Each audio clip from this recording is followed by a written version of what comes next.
Welcome to another deep dive. Today we're going to be looking at something really fascinating, the power of remembering and celebrating, but maybe not in the way you might expect. Oh, yeah. We've got this excerpt that really dives into Jewish tradition and specifically how they observe festivals. Right. And it brings up some really interesting points about cultural memory and identity. And I think we might even challenge a few assumptions along the way. Yeah, I'm excited to dig into this one. It really highlights a different perspective on celebration. Like, it might seem kind of counterintuitive at first, but it argues that remembering, even like commemorating difficult times, can be a source of strength and Yeah. even like a foundation for future success. Okay, now you've got me intrigued. So where does this excerpt kind of start with this idea? Well, it starts with a passage from Exodus 23, verses 14 through 17. Okay. And it talks about these three major festivals that Jewish people are commanded to observe. Okay. Passover, the Feast of Weeks, and the Feast of Ingathering, which is also known as the Feast of Tabernacles. So each of these festivals has its own unique tie-in to this whole concept of remembrance. Exactly. Each one marks a really significant point in their history. Okay. And by extension, their journey as a people. So like Passover, for example, commemorates the exodus from Egypt, their liberation from slavery. Right. So it's a really powerful reminder of resilience and overcoming adversity. So it's not just about celebrating the good times. Not necessarily. No. In fact, the excerpt actually makes a pretty bold statement. Okay. It says the Gentiles celebrate their days of success, but the Jews are a people who commemorate their days of failure. Wow. Okay. That's a stark contrast. I think it's kind of natural for us to want to celebrate successes, right? Oh, absolutely. So what's the reasoning behind focusing on the difficult times? Well, that's what's so fascinating about this. The idea is that by actively remembering their struggles and their failures, they actually learn valuable lessons and build resilience. Oh, interesting. So it's about acknowledging the hard times as part of their collective story and like extracting wisdom from those experiences. So it's about finding meaning and strength in the challenges they've faced. Yeah, exactly. And each festival kind of serves as this annual reminder of that concept. Okay. So the Feast of Weeks, which is also known as Pentecost, celebrates their sustenance in the wilderness after leaving Egypt. Okay. So it's a reminder of their reliance on faith and resourcefulness during really difficult times. Gotcha. And then the Feast of Ingathering, or the Feast of Tabernacles, commemorates their journey to the Promised Land, which was a journey filled with obstacles and uncertainty. Hey, it's like each festival is a touchstone for a different aspect of resilience. It Yeah. makes you wonder how this approach to remembrance shapes their overall cultural identity. That is a fantastic point. And that's actually something that the excerpt goes on to explore a little bit further by looking specifically at how they observe Passover. Okay, I'm all yours. What makes Passover so unique in terms of remembrance? Well, picture this. Three generations gathered together for a 7-hour discussion about their history. Yeah. It's a testament to the importance they place on passing down their story. Wow. And it's not like a passive listening experience either. Children are encouraged to actually ask questions and probe their elders for details and insights. So it's like a living history lesson Yeah. passed down through generations. Right. I'm guessing there's more to it than just storytelling, though. Right. Symbolic foods play a crucial role in Passover as well. Ah, yes. I remember reading about the unleavened bread, the matzah, and the bitter herbs. What's the significance of those? They serve as tangible reminders of the hardships that their ancestors faced during their time in Egypt. Okay. So the matzah being unleavened represents the haste with which they had to flee. Right. They had no time for their bread to rise. Right. And then the bitter herbs symbolize the bitterness of slavery. So it's not just about listening to the stories, it's about engaging all the senses to connect with the past. Yes, I bet those flavors and textures bring the story to life in a whole new way. absolutely. It's a And- powerful way to embody history, make it real and present for each generation. Now, that makes me think about my own family traditions. You know those little quirks and rituals that connect us to our past? I wonder if we sometimes underestimate the power of those seemingly small acts of remembrance. That's a very insightful observation. Yeah. It is easy to overlook those everyday practices, Yeah. but they often hold a deep well of cultural memory and meaning. This conversation's already making me see those traditions in a new light. I'm curious, what else does the excerpt highlight about the importance of remembrance, both within the Jewish tradition and beyond? Well, there's a fascinating comparison made between the Jewish approach and the approach of another culture, Korean That's traditions. interesting. Let's delve into that. What's the contrast there? The excerpt expresses concern that the understanding of significant Korean historical events, Okay. like the March 1st movement, the Korean War, and Liberation Day, is diminishing among younger generations. That's a worrisome trend. I imagine that loss of historical awareness could have some pretty far-reaching consequences. Exactly. Yeah. And the excerpt doesn't shy away from those potential consequences. Right. It even includes a rather stark quote, "A nation that forgets its history has no future." That's a powerful statement. It really underscores the stakes involved in remembering our past. It does. And it raises the question, what happens when a culture loses touch with its history? Yeah. What impact does that have on its identity, its values, and its ability to navigate the present and the future? Those are big questions. And I have a feeling the excerpt offers some insights into those very questions. What else does it reveal about the significance of actively remembering our past, whether it's personal, familial, or cultural? Well, one of the key points it raises is this idea of cultural memory. Okay. It argues that this shared understanding of the past plays a vital role in shaping both our individual and collective identities. I'm intrigued by this idea of cultural memory. Can you elaborate on what exactly that means and how it works? It's a fascinating concept. Hmm. Essentially, cultural memory is a way of understanding the past that goes beyond individual recollections. It's this shared pool of stories, symbols, rituals, and beliefs that a community holds about its history. So it's like a collective inheritance of memories and meanings Precisely. that shapes our understanding of who we are as a group. Yeah, and the excerpt argues that passing down this cultural memory is essential for maintaining a sense of continuity, belonging, and shared purpose within a community. That makes a lot of sense. If we lose touch with our shared history, we risk losing a part of ourselves, Yes. both individually and as a community. Exactly. And the excerpt uses the Jewish tradition of observing festivals as a prime example of how to effectively transmit cultural memory across generations. I'm really starting to grasp the deeper implications of these traditions. It's not just about remembering events, it's about connecting with the values, the struggles, the triumphs that have shaped who they are as a people. You've hit the nail on the head. It's about keeping those memories alive and using them to inform the present and shape the future. This is all so thought-provoking. I'm already starting to think about my own family history and the stories I want to make sure are passed down. That's a wonderful takeaway from this deep dive.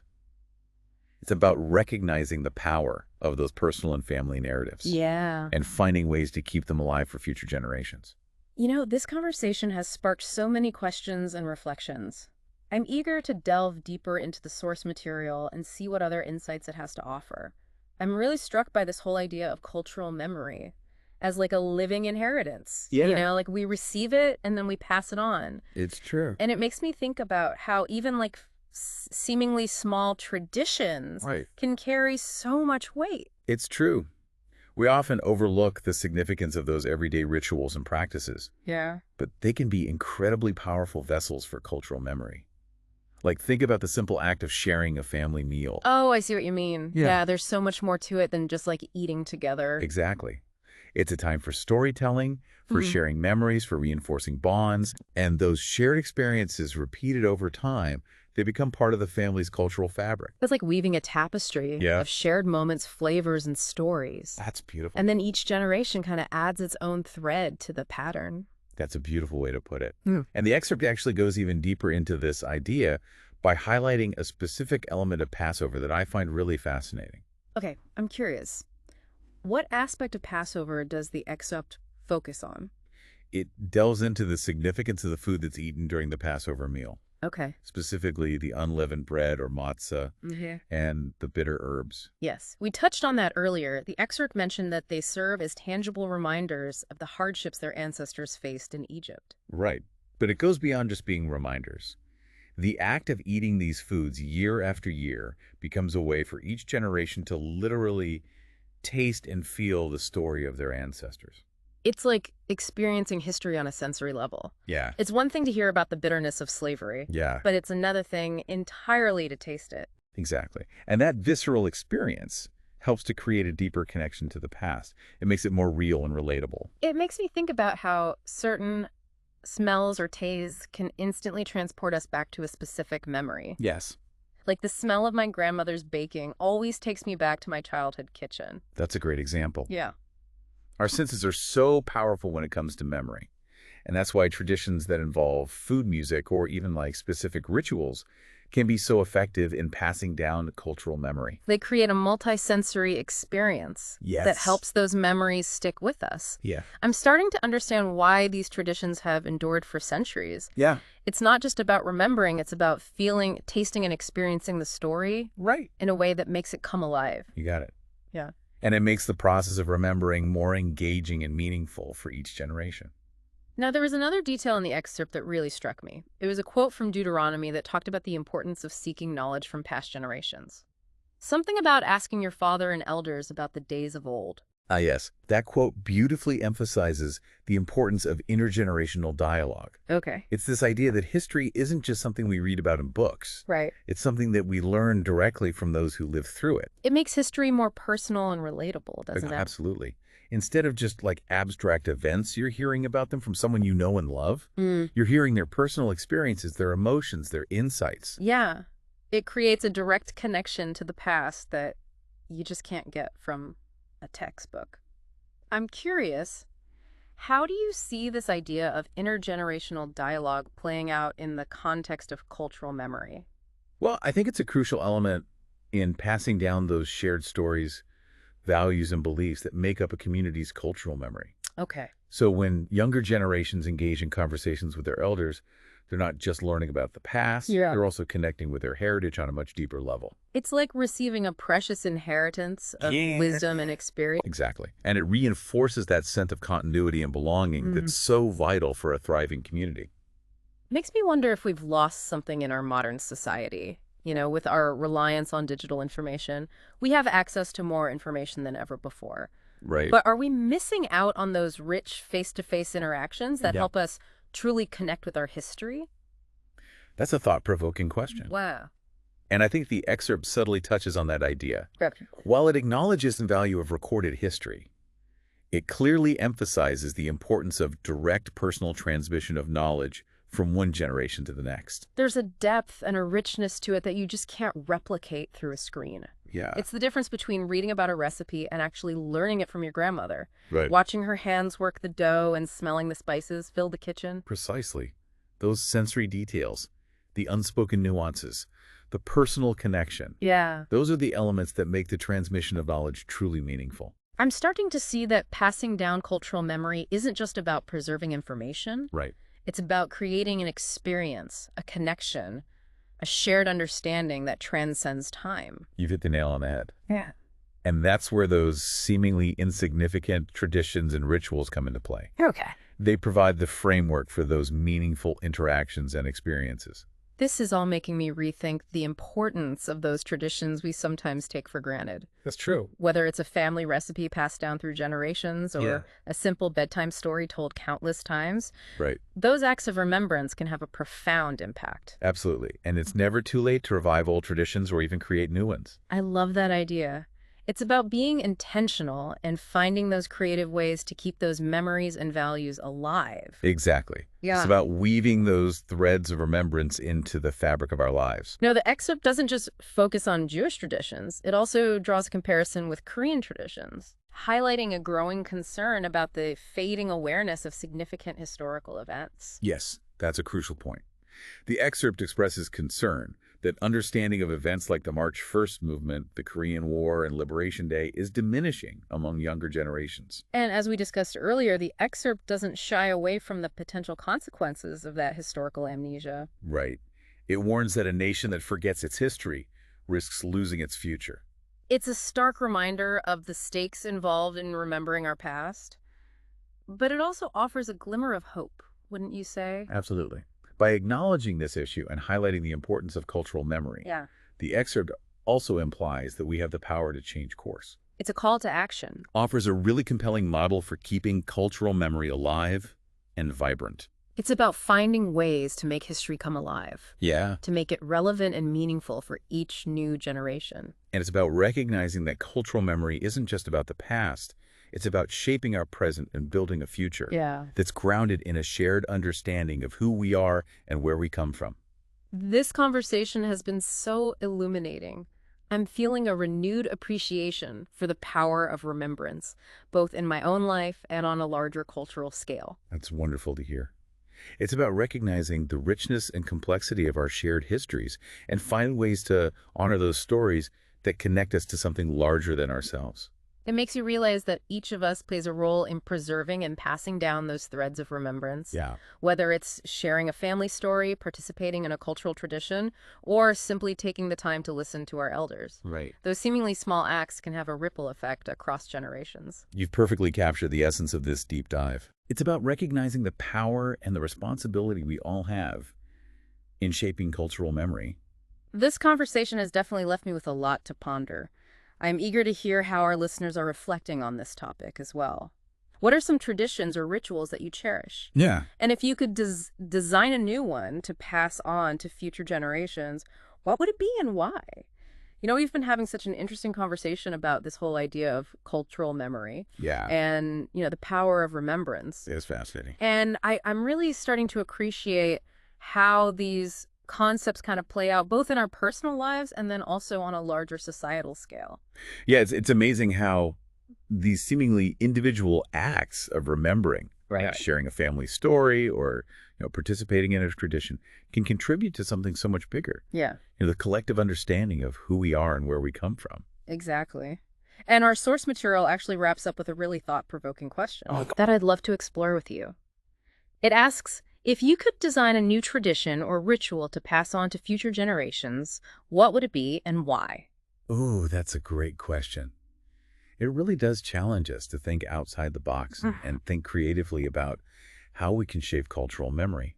Hmm.